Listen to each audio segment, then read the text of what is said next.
உலகம் உய்ய வேண்டும் என்று அவதரித்த ஸ்ரீ சங்கரரின் கவிதா ரசத்தின் குறையா இனிமை கண்டோம். பிரேம ரசத்தின் கவர்ச்சி கண்டோம். மோன வெளியில் எழும் ஞான ரசத்தின் வீச்சும் கண்டோம். நிறைவான வாழ்வு தரும் மறைவான இறை தத்துவத்தின் குணக்கரை படியா தேவ வாழ்வில் ஞான மலராக மலர்ந்து பக்தி மனம் பரப்பி நாத யோகத் தென்றல் வீசும் ஆச்சாரியரின் நூல்கள் பல, ஒவ்வொன்றும் தனித்தன்மை வாய்ந்தது. புகழ் தேடி வரும் சாதக பறவைகளுக்கு அகல் விளக்காய் வழிகாட்டுவது, அகலா ஒளியாக அருகே நின்று அஞ்ஞான இருள் அகற்றுவது, இவற்றுள் மோகதாராவளி ஒன்று. இந்நூலில் நாதானுசந்தான ரூபமாக யோக வித்யை தாகமுடைய சாதகர்களுக்கு உபதேசிக்கப்படுகிறது. ஹடயோகம், ராஜயோகம், தியான யோகம் போன்ற யோகங்களின் ரசங்களை சுவைப்பட தருகிறார். இந்நூலில் விசார ரசத்தில் முடிக்கிறார். பேரானந்தம் பெருவாழ்வு பெற வேண்டுமெனில் முக்தி நிலை வேண்டும். முக்தி நிலை கூட தத்துவ நிஷ்டை வேண்டும். தத்துவ நிஷ்டை கூட தியானம் செய்ய வேண்டும். தியானம் திடமாக அமைய யோக பயிற்சி இன்றியமையாதது. இது ஒரு முறையான உபாசனா மார்க்கம். சர்வேஸ்வரனான சதாசிவனால் சொல்லப்பட்ட சித்த லயத்திற்கான முறைகள், அதாவது உபாசனா மார்க்கங்கள் 1.25 லட்சம் உள்ளன. சதாசிவோக்தானி சபாத லக்ஷ லயாவதானானி வசந்தி லோகே. ஆனால் நாதானுசந்தானத்தின் மூலம் பெறப்படும் சித்த லயமாகிற சமாதி நிலை ஒன்றை எல்லாவற்றிலும் சிறந்ததாக கருதுகிறோம் என்கிறார் சங்கரர். நாதத்தை சிந்தித்தல் நாதானுசந்தானம். எந்த நாதத்தை சிந்தித்தல்? எப்போதும் ஹிருதயாகாசத்தில் ரீங்காரம் செய்து கொண்டிருக்கும் ஓங்கார நாதத்தை சிந்தித்தல், அதாவது அதை கேட்க உணர பழகுதல். மனதை ஓங்கார ஒலியில் நிலைப்படுத்துதல் நாத யோகம். யத்பாவம் தத்பவதி என்று எதை தொடர்ந்து நினைத்து கொண்டே இருக்கிறோமோ அதுவாகவே நாம் ஆகிவிடுகிறோம்.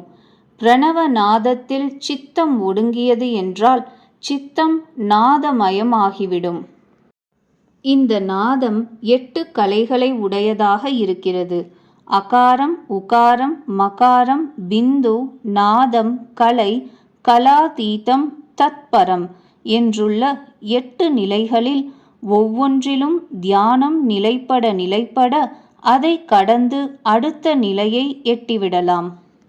படிப்படியாக கடந்து தத்பரம் என்ற 8வது நிலையை தியானம் எட்டும்போது சாதகன் பரமாக எல்லாம் கடந்து இருக்கும் தத் என்ற பதத்தால் சுட்டப்படும் ஆத்ம தத்துவத்தோடு ஒன்றிப்பை அடைந்து விடுகிறான். ஸ்ரீ சங்கர பகவத்பாதர் ஒரு சாதகன் இந்நிலைகளை கடந்து செல்லும் போது எழும் மாற்றங்களும் உண்டாகும் இடையூறுகளும் பற்றி கூறி நமது முயற்சிகளையும் அடைந்த நிலைகளையும் இனம் காட்டி கொடுத்து ஆதரவுடன் கைகோர்த்து அழைத்துச் செல்லும் ரசமே தனிதான். தந்தையின் பாசமும் குருவின் கனிவும் உபாத்தியாயரின் கண்டிப்பும் நண்பனின் ஆலோசனையும் ஒரு சேர இணைந்திருக்கும் இன்ப ரசம் இவரது நூலில் காணலாம். பகவத்பாதர் காட்டிக் கொடுக்கும் யோக நெறி பரமேஸ்வரன் பகிர்ந்த நெறி. நாத யோக லய மார்க்கம் பயமற்ற ராஜ மார்க்கம். நேரடியாக பிரம்மத்தை ஸ்பர்சிக்க வைக்கும் தத்துவ நெறி.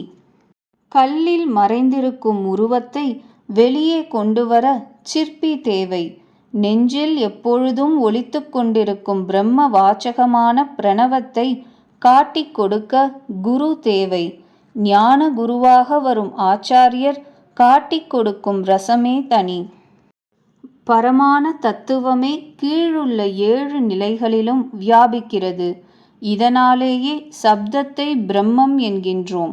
உலகும் உலக விவகாரங்களும் சப்தத்தில் ஒடுங்கும். சப்தங்கள் பிரணவத்தில் ஒடுங்கும். பிரணவம் நாதத்தில் ஒடுங்கும். நாதம் அதன் மூல வடிவில் பிரம்மமாகும். இந்த ஒலியை கேட்க என்ன செய்ய வேண்டும்? இதற்கு பெயர் உண்டா? முறைப்படுத்தப்பட்ட ரேச்சக பூரக கும்பகங்களில், அதாவது நாசித்வாரங்கள் வழியே காற்றை உள்ளே இழுத்தல் பூரகம், சீராக வெளியே விடுதல் ரேச்சகம், இழுத்த காற்றை வெளியே விடாமல் நிலைப்படுத்தல் கும்பகம். உடலிலுள்ள எல்லா நாடிகளும் இதனால் தூய்மையாகும். நாடிகள் சுத்தமாக மனம் உள்நோக்கி திரும்பும்.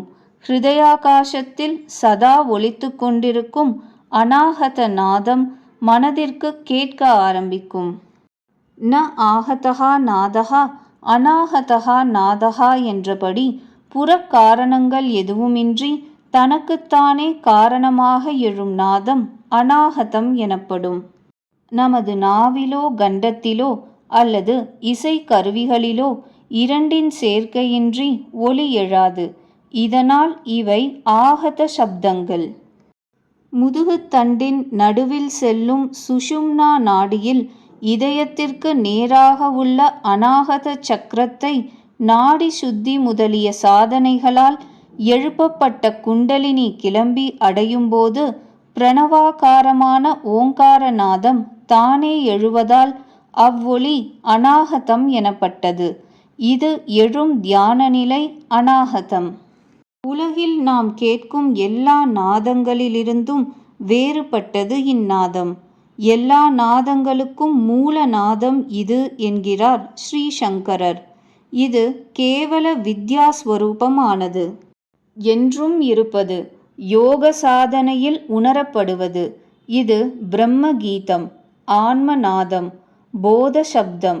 கோபியரை ஈர்த்த கண்ணன் குழலோசை போல் மெய்ஞானச் சுடரிடம் சாதகனை இழுத்துச் செல்வது இந்நாதமே. சாதகன் குருவிடமிருந்து உபதேசமாக பெற்ற பீஜாட்சரங்களோடு கூடிய மந்திரத்தையோ அல்லது நாமத்தையோ நியமத்துடன் இடைவிடாமல் 3.5 கோடி முதல் 5 கோடி வரை எண்ணிக்கொண்டு ஜபம் செய்து வர வேண்டும். இந்த அபியாசத்தினால் ஸ்தூல சூக்ஷ்ம சரீரங்கள் தூய்மை பெறும். மனம் உலக விஷயங்களை நினைக்கும் சக்தியினின்று கழன்று போகும். நிராலம்பம் மனஹா கிருத்வா ந கிஞ்சிதபி சிந்தயேத். எண்ணங்களே எழாத நிலையை மனம் அடையும்போது தன் இருப்புக்கு காரணமான சாட்சி ஸ்வரூபத்துடன் லயமடைந்து விடுகிறது. விருத்திஹீனம் மனஹா கிருத்வா பூர்ணரூபம் ஸ்வயம் பவேத். நாம சங்கீர்த்தனம் ஜபத்தில் கொண்டு விடும். ஜபம் தியானத்தில் சேர்க்கும். தியானம் முற்ற உடலும் அந்த கரணங்களும் புடம் போடப்பட்ட தங்கம் போல் தூய்மையாகிறது. பூரண தூய்மை நிலையில் கேட்கப்படும் நாதமே அநாகதம். இது பூர்ணத்தின் பூர்ண நாதம். சுவாமி, நான் தியானத்தில் அமர்ந்தால் ஏதேதோ சப்தங்கள் என்னுள்ளே கேட்கின்றனவே என்றான் சீடன். பகவத்பாதர் கூறுவார், தியான யோகத்தின் வளர்ச்சிக்கேற்றவாறு சப்தங்கள் மாறுபடும். சாதனையில் ஈடுபடுவதற்கு முன் உலகாயத சப்தங்களின் சந்தடியில் உள்ளே எழும் சப்தத்தை கேட்க முடியாது. சாதனையின் ஆரம்ப நிலையில் அலையோசை போன்ற நாதம் கேட்கும். அடுத்து மேக கர்ஜனை, அடுத்து முரசின் முழக்கம், பிறகு நீர்வீழ்ச்சியின் ஒலி. தொடர்ந்து படிப்படியான நிலைகளில் சங்கநாதம், மத்தளத்தின் துவனி, மணியின் நாதம், சதங்கை ஒலி, குழலோசை, வீணாநாதம், வண்டின் ரீங்கார நாதம் என கேட்கும்.